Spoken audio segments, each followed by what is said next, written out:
Hello everyone, in this video we're going to talk about opening text files in Python.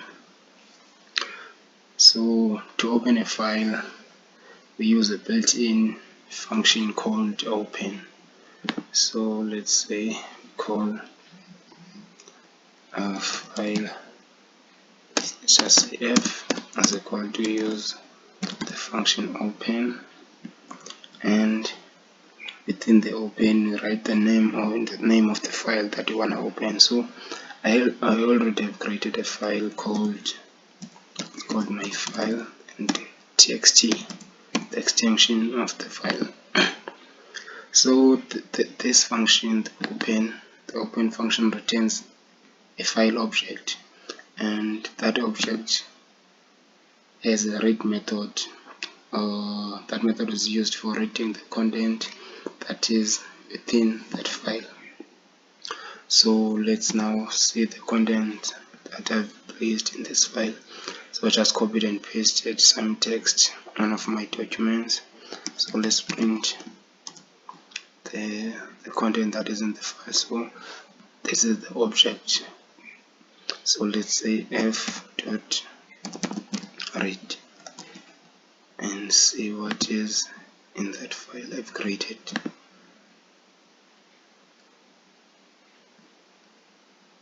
There it is, the content in that file that I've created.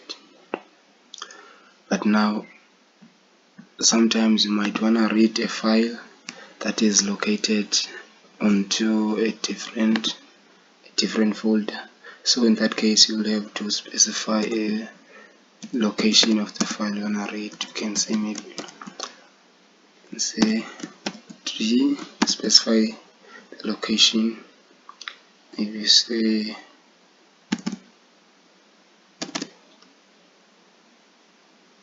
whatever location, maybe desktop,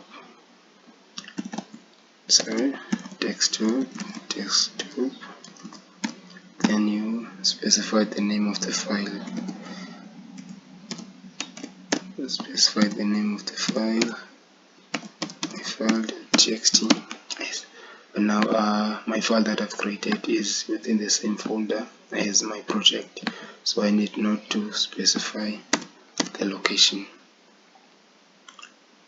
So by default this read method returns the whole text, but you can also specify how many characters you want to return. Let's say maybe we want to return the first 20 characters from that file. So see how you do it to specify this parameter.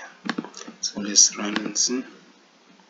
Is the Bayesian content, which is the first 20 characters from the file. That's how you read a file in Python. Just say open. If it's in the current folder as the project, just specify the name of the file together with the extension. But if it's in a different folder, the file you wanna read, you need to specify the location. Thank you very much guys for watching. If you learned something in this video, please give it a thumbs up and don't forget to subscribe.